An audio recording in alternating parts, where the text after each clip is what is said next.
আসসালামু আলাইকুম। নবমেন্টরের পক্ষ থেকে আপনাদের সাথে আছি আমি সুহেল আহমেদ। মার্ক পাওয়ার লুপ বা মার্ক পাওয়ার ব্যাপারটা আমাদেরকে কতটুকু নিচে নামায় বা কতটুকু আমাদের ক্ষতি করে সেটা আমরা আসলে বাস্তব জীবনে তেমন একটা উপলব্ধি করতে পারি না। আমরা হয়তো সাময়িকভাবে ভাবতে পারি হয়তো খুব বেশি মার্ক পাইলেই মনে হচ্ছে কি আমার উন্নতির গ্রাফটা বাড়তেছে। হ্যাঁ, হয়তো এটা লাগতেছে।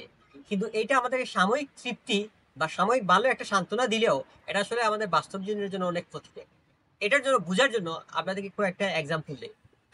চিন্তা করুন, আমরা আমাদের লাইফে ক্লাস 1 থেকে শুরু করে আচ্ছা মনে হচ্ছে আমরা ক্লাস 3-4 থেকে মনে হচ্ছে কি আমরা প্যারাগ্রাফ শিখা শুরু করি বা হচ্ছে ওই যে রচনা, এসে বা হচ্ছে ওই যে চিঠি, দরখাস্ত এগুলো আমরা শিখা শুরু করি।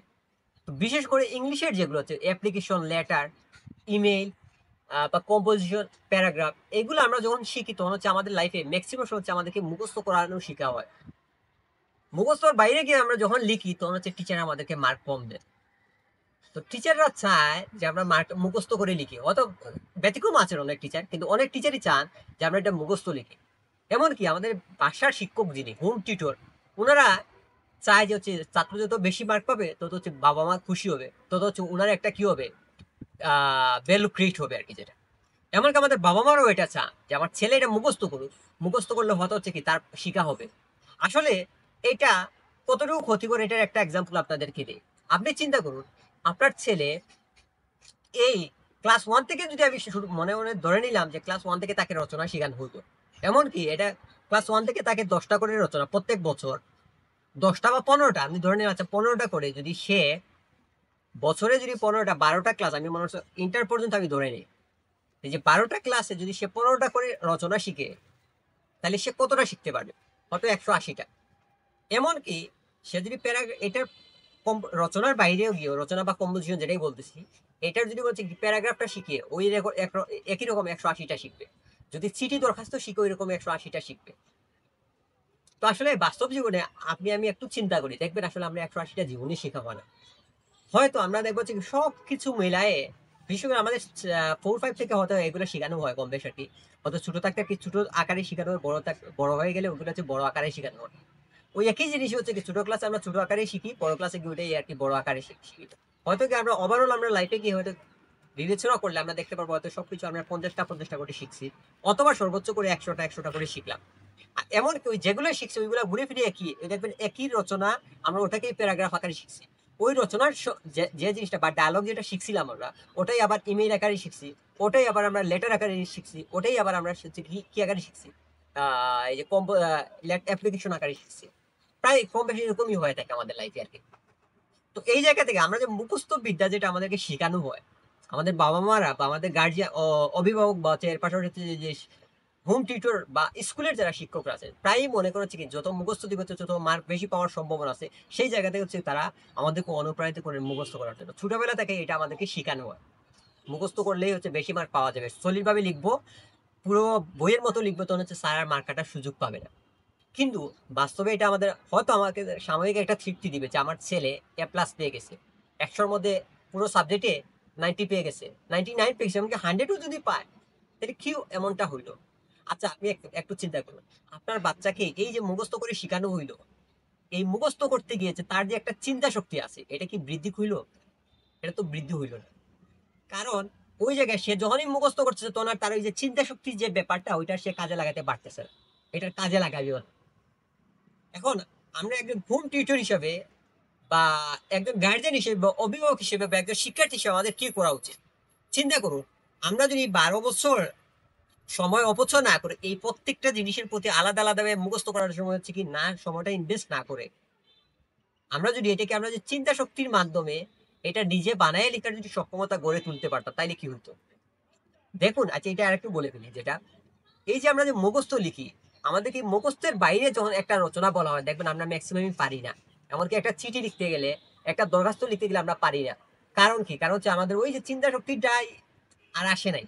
আমরা মুখস্থ বিদ্যার বাইরে আর যেতে পারি না। কিন্তু আমরা যদি এই যে চিন্তা করুন, আচ্ছা এই 50টা রচনায় যদি আমি শিখি আমার লাইফে, 50টা রচনা যখন আমি মুখস্থ করব, কম হইলেও আমি ডেইলি 5 ঘন্টা করে আমি সময় দিছি, মনে করুন আমি 5 ঘন্টায় একটা রচনা শিখলাম।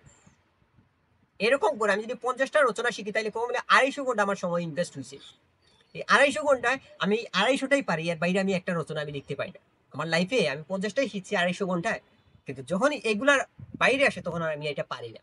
একইভাবে আপনি যে দরখাস্ত চিন্তা করতে পারেন, চিঠি ওই যে চিঠি যেগুলো আছে এগুলো চিন্তা করতে পারেন, প্রত্যেকটাই হচ্ছে আমরা এভাবে মুখস্থ করে করে সময়টা ইনভেস্ট করি। চিন্তা করুন আমরা যদি এই জিনিসটাকে আমরা মুখস্থর বাইরে গিয়ে যদি আমরা বানানো শিখতাম তাহলে কি হইতো?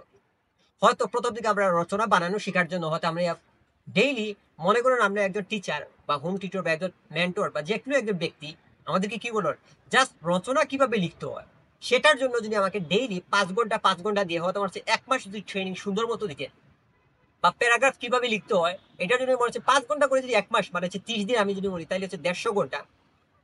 তাহলে আমি সারা জীবন যে কোনো ধরনের রচনা আসলে আমি কোনো একটা না কোনো একটা ভাবে আমি একটা রচনা লিখতে পারতাম, যে কোনো ভাবে আমি একটা দরখাস্ত লিখতে পারতাম, বা যে কোনো ভাবে আমি হচ্ছে কি একটা প্যারাগ্রাফ লিখতে পারতাম, আমার এই সক্ষমতাটা হয়ে যেত। কিন্তু ওই যে আমরা 250 ঘন্টা ইনভেস্ট করলাম, পরে দেখা গেল হচ্ছে ওই যে 250টাই শিখলাম, 250 ঘন্টা সময় ইনভেস্ট করে আমরা রচনা শিখছি কয়টা? 50টা। তার চেয়ে বেটার ছিল না আমরা 150 ঘন্টা যদি সময় ইনভেস্ট করেও যদি আমাদের এই চিন্তা শক্তিটা দাঁড় করানো যেত যে আমরা রচনা বানাই লিখতে পারতাম তাইলে কেমন হইতো, বা যে কোনো একটা যদি আমরা বানাই লিখতে পারতাম তাইলে কেমন হইতো। এইটা প্রথম দিকে যখন আমরা লিখবো তখন আমাদের গার্জিয়ানদের মনে ভাবতে হইতে পারে যে প্রথম দিকে তো হয়তো মনে হচ্ছে সার্জন এটাতে ফোকাস দিবে বা একজন গার্জিয়ান যদি এটাতে ফোকাস দিবে তখন প্রথম দিকে একটু কি হইতে পারে, দুশ্চিন্তা হইতে পারে যে আমার ছেলে কম মার্ক পাচ্ছে। কিন্তু এটা আপনার বাচ্চাকে যে চিন্তা শক্তি বাড়াচ্ছে এটা আপনি চিন্তা করতে পারবেন। এটা হচ্ছে সাময়িক, ওই যে মার্ক পাওয়ার ব্যাপারটা হতে আপনাকে সাময়িক তৃপ্তি দিবে, সান্ত্বনা দিবে আমার ছেলে ভালো করতেছে, কিন্তু এটা লং টার্ম চিন্তা করলে এটা হচ্ছে আপনার জন্য ছেলের জন্য ক্ষতিকর মুখস্থ বিদ্যার ব্যাপারটা। হ্যাঁ, হয়তো আমাদের লাইফে কিছু জিনিস আমাদেরকে মুখস্থ রাখতে হয়, কিন্তু তার মানে এই না যে রচনা আমি মুখস্থ করবো, কম্পোজিশন যেটা আর কি, বা ওই যে প্যারাগ্রাফ যেগুলা বা ওইগুলা কি আমরা যে মুখস্থ করবো এই জিনিসটাতে আমাদেরকে একটু দূরে সরে আসতে হবে। এগুলো যে বানায় লিখে যায় এটা আমাদেরকে নিয়ে আসতে হবে বা বুঝাই দিতে হবে। শুনুন একটু আমরা গণিতের কথা চিন্তা করি। গণিতে আমরা এমনও হয় আমাদের কিছু কিছু স্কুলের টিচাররা বা বাসার টিচাররা বা এমনকি গার্জিয়ান যারাও অনেকে পড়ায় থাকেন নিজের বাচ্চাকে, তো তারা কি করে একটা অঙ্ক একটা বাচ্চাকে 10 বার করান, 20 বার করান, এভাবে করায়ে মনে হচ্ছে তাকে একটা সেট আপ করে দেন যে অঙ্কটা মুখস্থ করার, বা এরকম অনেক ধরাবাঁধা সিস্টেমের মধ্যে আমরা গড়ে উঠি। তো দেখা যায় এটা করে আমাদের কি হয়, আমরা এই অঙ্ক যখন করানো হইলো তখন এটাই পারি, এইটার নিয়মে আরেকটা দিলে আমরা পারি না, এরপরে আরেকটা ওই একই নিয়মের অঙ্ক আরেকটা দিলে আমরা পারি না। কারণ কি?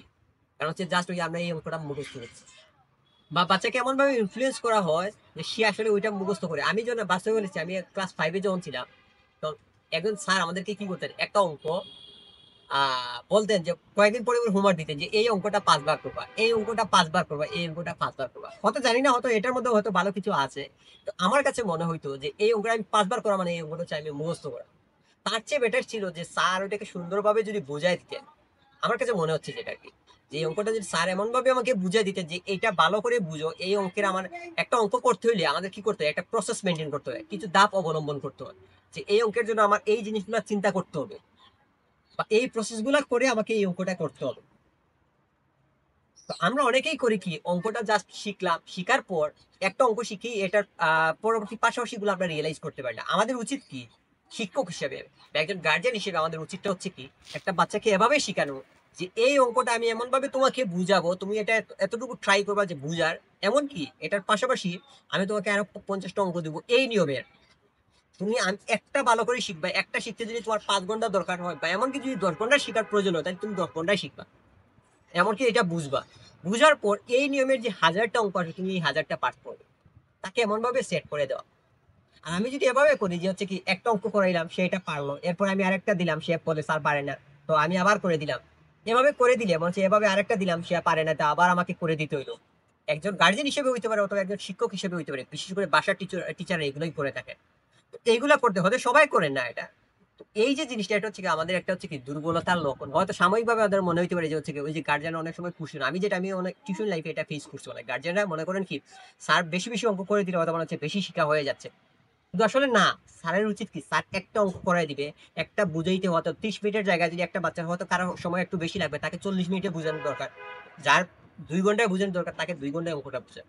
কিন্তু আমার কথা হচ্ছে যে আপনি এই অঙ্কটা এমন ভাবে তাকে শিখান যাতে এই অঙ্কের নিয়মে আরো 1000 অঙ্ক থাকবে, এই একই নিয়মের 1000 অঙ্ক সে করতে পারে।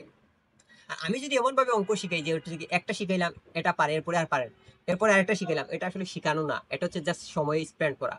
জাস্ট আপনাকে গার্জিয়ান হিসেবে গার্জিয়ানকে খুশি করা, বা আমাদের অনেকের হয়তো এটা যে খুশি করা এরকমই না, হয়তো অনেকের ভ্রান্ত ধারণা, বা অনেকেই জানে না যে এটা একটা সমস্যা। আমি আমার টিউশন লাইফে অনেক সময় হচ্ছে কি, প্রথম দিকে যখন টিউশনি পড়াইতাম তখন মনে হতাম হচ্ছে টিউশনিতে গিয়ে ঢুকতাম, তখন আমার একটা প্রথম দিকে যাওয়ার সময় আমার একটা প্ল্যান ছিল, বা বড় ভাইদের কাছ থেকে পরামর্শ নিয়েছি কিভাবে টিউশনি করাতে হয়। তখন ওনারা বললো লাউড এন্ড ক্লিয়ার কথা বলবো, তার সাথে হচ্ছে কি বেশি করে পড়াতে থাকবো, এরকম হয়তো ওনারা যেটা বলছে আর কি ওইটা থেকে আমি শুরু করলাম। তো প্রথম দিকে আমি এটা করলাম যে খুব বেশি পড়াইতাম, হচ্ছে 1 ঘন্টা পড়াইলে 1 ঘন্টায় পুরোটাই আমি পড়াইতাম আর বাচ্চারা শুধু শুনতো। কিন্তু পরবর্তীতে আমি দেখলাম আসলে একটা বাচ্চাকে শুধু পড়াইলেও হবে না, তার কাছ থেকে ফিডব্যাকটা নিতে হবে, যে আমি একটা করাইলাম, এটা তুমি আমার সামনে বসে হয়তো একটা করো, অথবা তাকে হোমওয়ার্ক দেওয়া হইলো। কারণ বাচ্চারা ম্যাক্সিমাম বাচ্চারা এটা করে না, খুব কম বাচ্চাই আছে এটা করে, যে হচ্ছে স্যার যাওয়ার পর এটা করে। যেভাবেই হোক আসলে মূল জিনিসটা আমাদের খেয়াল করতে হবে, সেটা হচ্ছে কি যে সে যাতে করতে পারতেছে তার চিন্তা শক্তিটা বাড়ানো, এটাই হচ্ছে আমাদের দরকার। আজকে এই পর্যন্ত, পরবর্তী ভিডিওতে আবার দেখা হবে। সালামু আলাইকুম।